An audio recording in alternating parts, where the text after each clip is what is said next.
Hello everyone, let's talk about the next topic with me Anna, and I'd like to explain you about the communicative approach to language teaching. So first of all, let's talk about the historical background of the communicative approach to language teaching. So communicative approach to language teaching began in Britain in 1960 as the replacement of structural method. Then, in United States, Himes in 1971 had responded to Chomsky's characterization of linguistic competence. Then Himes recommended communicative competence to represent the ability to use language in a social context. So, communicative approach to language teaching is a natural follow-on from the reaction during the 70s against the previous method, which over-focused on teaching grammatical structure and template sentences, and it changed to teach language practically in a real-life context. Then, the characteristic and the principle of communicative approach. First is based on the language learner's need. And the second is the students are asked to be a specific role. So sociolinguistic, which is applied in language teaching and materials, commonly asks students to be a specific role. As you see in the pictures, so the specific role as like the tourists, migrant workers, the university students, and the policemen, and many others.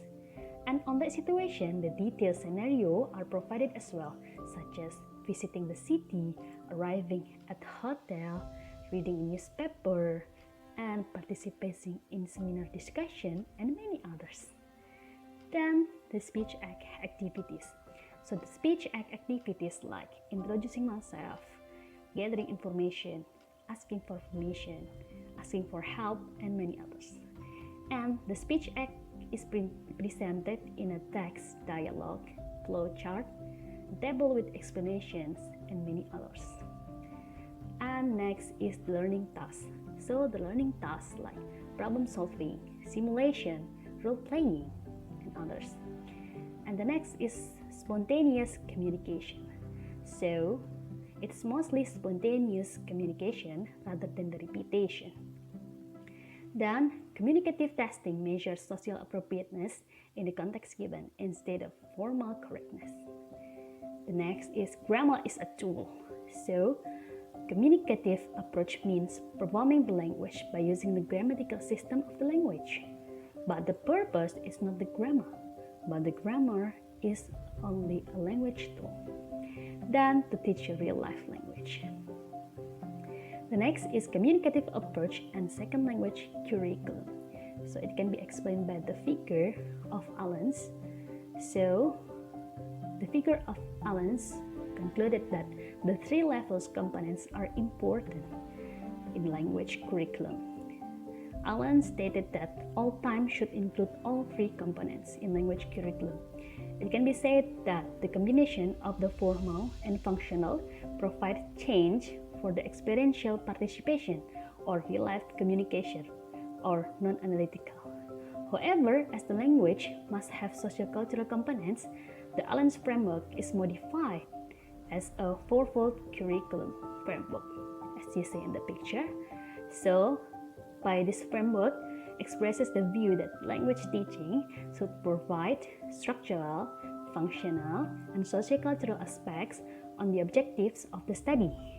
The activity should give change to the students to perform the language as a personal experience.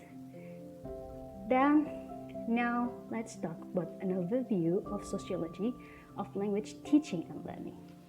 So, what is the sociology itself? Sociology is defined as the study of human behavior or social behavior, which includes society, patterns of social relationships and interactions. Meanwhile, the sociology of language learning and teaching is the context of language in terms of dialects and accents with the speech community related to the language situation and social phenomena as language maintenance, language shift, and language conflict by applying language planning reacts to social action to deal with linguistic problems. Now, the next is the importance of sociological perspective in language teaching and learning. First is the analysis of the social context of language teaching and learning. The second is second language learning. So, the analysis of the social context of language teaching and learning refers to the language factors which can influence the language teaching and learning, such as linguistic, economic or technological, educational, historical or political, sociocultural, and geographic. Those factors are explained in the picture. So, as you see in the picture, first is linguistic. So, the language situation is the most obvious contextual factor which can influence language teaching and learning. Having a uniform language environment can beneficially support the process of second language learning. On the other hand, it also raises a problem in language learning. Then, the next is the social and cultural factor. Sociolinguistic and sociocultural in the learning environment are always correlated with language situation. Several aspects of sociocultural scopes such as ethnicity, culture, religion, occupation, and social class contribute language learning, specifically second language learning. Then the next is historical or political factors. So history takes an influential role to determine a country in selecting their language learning. This is because decisions made but ultimately influenced by the historical and political condition happen in the country. Next is geography. So take learning French as an example. So learning French in Australia and New Zealand may be still not important, but it's different with learning French in countries which geographically close with French, such as in Netherlands and Germany. So it will be important to learn French. Then, economic and technological advancement. The role of economic and technological factors in language teaching and learning is essential. This is because, to some extent, language teaching plays a significant role in economic development. Then the acquisition of technological skills commonly depends on knowledge of language.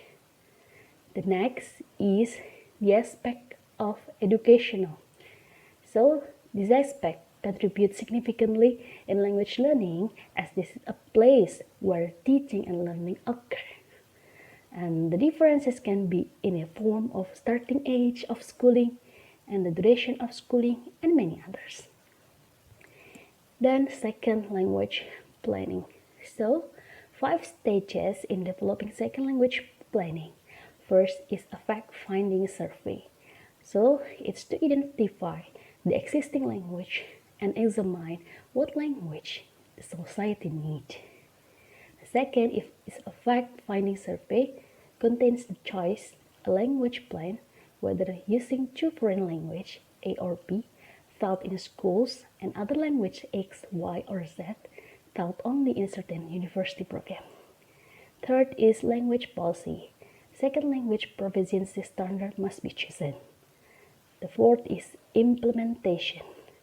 So concrete proposals like curriculum, development teaching, materials, basic studies, and research. Then an evaluation of the planning. Thank you, that's all.